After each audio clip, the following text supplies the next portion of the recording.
So, ladies and gentlemen, if you didn't already know already, I have decided to go ahead and change the name of the program that has been When I'm Not Podcasting since 2019, of which I've done over 430 episodes. I decided to go ahead and narrow the focus on the show on certain issues that deal with societal, cultural norms, just dealing with people that just have really just a thumb up their ass on a lot of different things, just going on both sides. People that feel like they're puritanistic or sanctimonious or hypocritical, and just knowing that we all have our certain vices, our certain habits, and our certain, patterns that we follow. And for those, they cause us as a society, or just people just younger than me, that'll make some bad decisions. But I don't want to blame those people for their bad decisions, nor do I want to go ahead and put them down.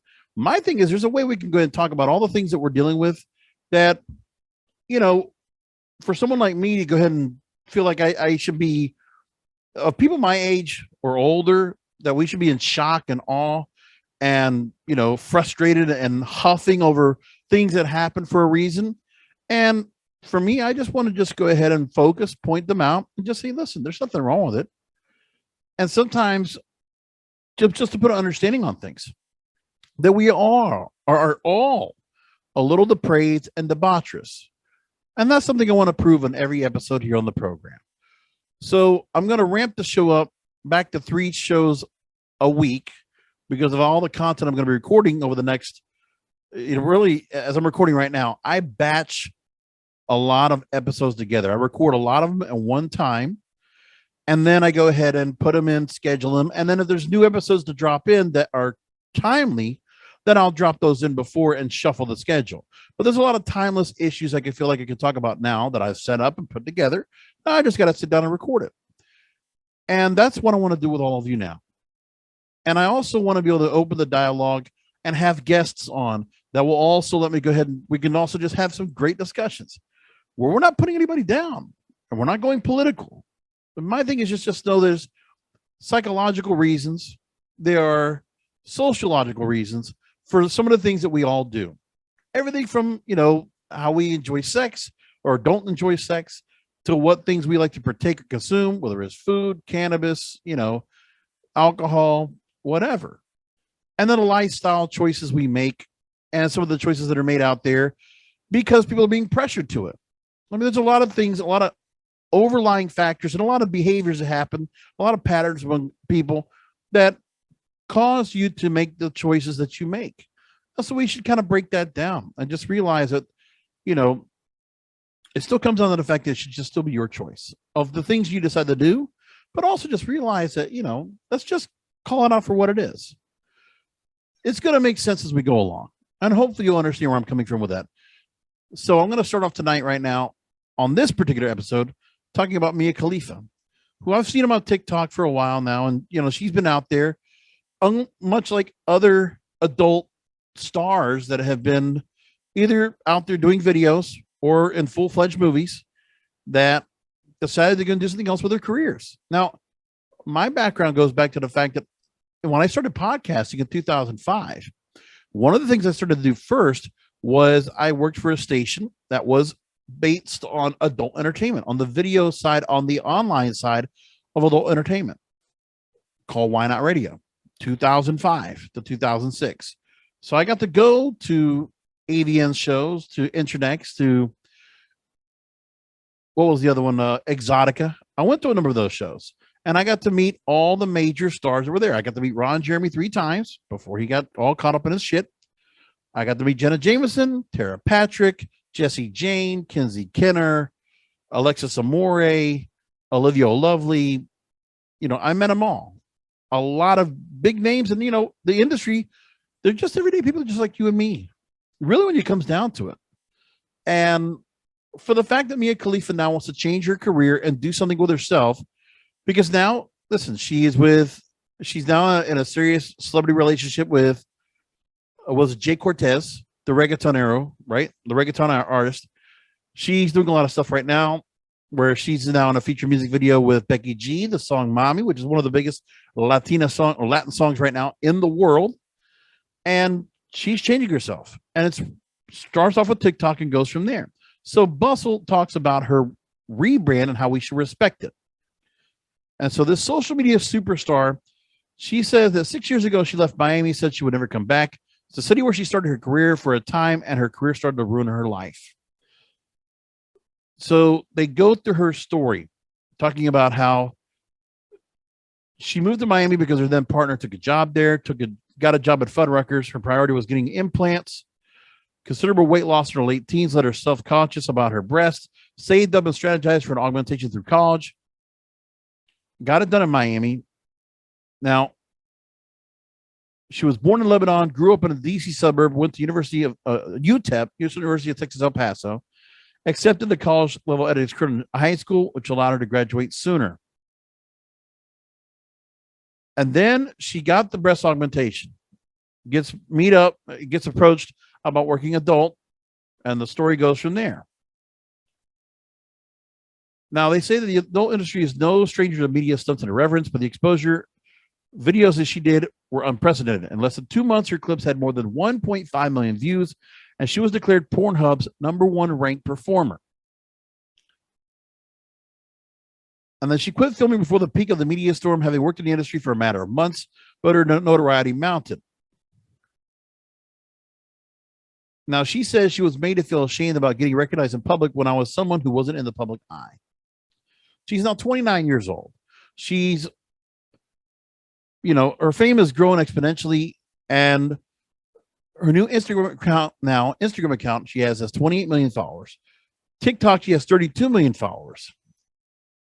And she still does content, but it's on OnlyFans and it's $12 per month. Shot on iPhones with the help of a single friend.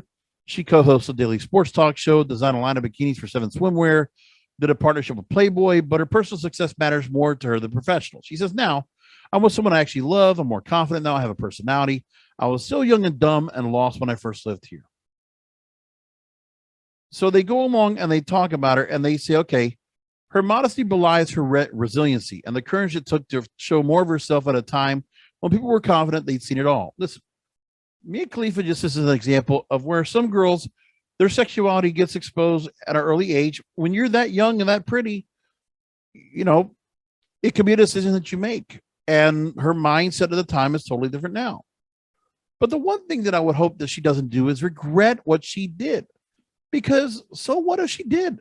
Nobody's going to take that back. It's like every time I think about Howard Stern and I think about the career he's made for himself and all the stuff he did, adult themed and taboo, and all the things he said, and now he's apologizing for all of it. And it's this whole idea that people need to go and do that they need to go ahead and shit on what they did before and try to distance themselves so far away. Listen, you didn't murder anybody. You didn't kill anyone. You didn't shoot anybody. You showed your body at a young age, nubile young, and everybody saw it. It's not on her to worry about that.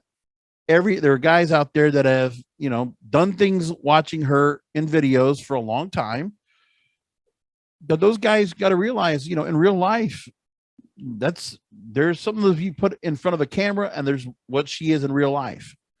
And that there are just some guys that can't put themselves away from that. And honestly, there's a lot of porn related tendencies we're going to talk about here on the show where it really does affect. Like there's got to be a way not to just get rid of it, but there's got to be something to be said about how you can't just live your life online and not be able to live life in reality. You got to be able to know how to mix both in. And that's the biggest problem we have as well, is there's a lot of people that go through and they don't realize what they're going through now in terms of what social media has done to them, what the internet has done to them, and how it directly and indirectly affects how they live their lives and the choices that they make. And then all the things they watch, especially if it's not just on the internet, but also on television, but basically television is the internet anyway. So you're seeing all these different things that are being brought to you. And you feel like, okay, well, if you're doing it for the internet and for other people, you're not realizing what you're doing. That's how you're going to be directly affected in real life by people that are not like you on the internet, just everyday people. And just realizing there's supposed to be a difference. So now she posts everything from disordered eating to dissociative trauma and she has millions of people who have empathized when she does. Authenticity is the main currency of social media, and Khalifa is more candid than some in real life friends will be. When she asked why she started wearing so much jewelry, she says she's working on her line with other products to come. And she says, when I could afford it, girl, you're like, are these diamonds new? Yeah. How old is my OnlyFans? Like, it's very obvious.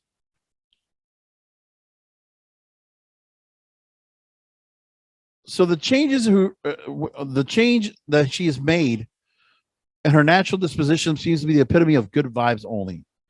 Only on one occasion, while guesting a sports radio show, Khalifa says she blew up live on the air when she was introduced as a porn star. Not even a former porn star, she adds.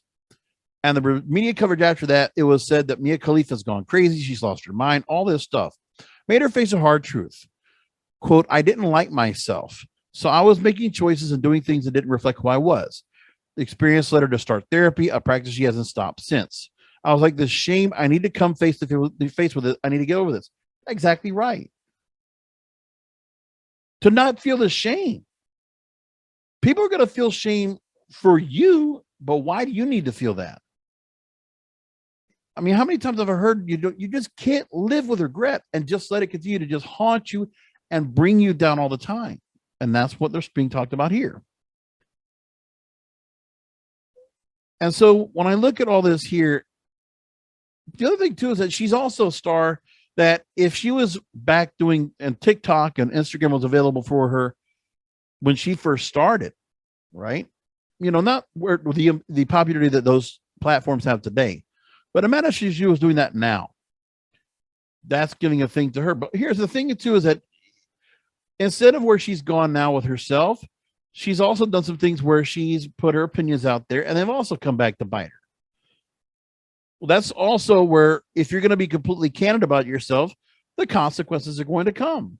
And these days, more sensitive than ever, as we all know. So right now, Instagram, she says she's shadow banned, meaning if you type her name, you can't get her account suggested to you. And her posts have ranged from pro-Palestinian sentiments to a reshared jewelry ad, apparently showing too much cleavage, that are regularly removed. Those are the kind of things that we're putting out there when they can't find her page. And other people trying to bring her down are just using the negative clickbait stuff that the mainstream media does the same way. So TikTok was actually what inspired Khalifa to start an OnlyFans account. But now she feels like the platform has helped her understand the difference between ethical and unethical ways to consume porn. Because now she can control her content. It's not like where it was, where you have directors and producers and all these other people that are saying this is what you need to do. Because I like the fact that if she's going to go and do her own content, it should be something that she feels comfortable with. But then again, if she wants to go and do something where it's very outlandish and sexy and over the top and whatever, let her. If not, there are other girls who will do that for everybody else to enjoy. And so these kind of things, she says there's founders she says that are still new for her. And she's faced enough harassment to last multiple lifetimes. And she has seen a shift from very unpleasant encounters, sometimes violent, sometimes terrifying to the point where I stopped leaving the house for a very long time. Now it's girls coming up to her to tell her that they love her TikToks, or girls in general, and repercussions have been transformative. Because also society's changed too. You know, the kind of stuff she was doing on Pornhub. Well, Pornhub's not even the site it was anymore. And things have changed altogether in terms of adult entertainment, that now anybody can do it. And they can do the content that they want, which is what OnlyFans or other sites do, whatever. And if that makes it better for everybody, that's fine. Because we should have a little variety, a little spice in our lives. And that the spiciness that she felt younger, she should not need to feel regret for or feel shameful for the rest of her life. Now, as for the people that are going to, not show her respect, that's going to happen anyway. So all she could do is stay around people within her circles that are going to show her the respect. And if it's going to be the girls out there that are showing respect to her right now, then rock on. Might as well be that and nothing else. So there you go. That's going to do for this episode of Depraved and Debaucherous. And just don't judge people. That's one thing you got to keep in mind, because we're all a little depraved and debaucherous.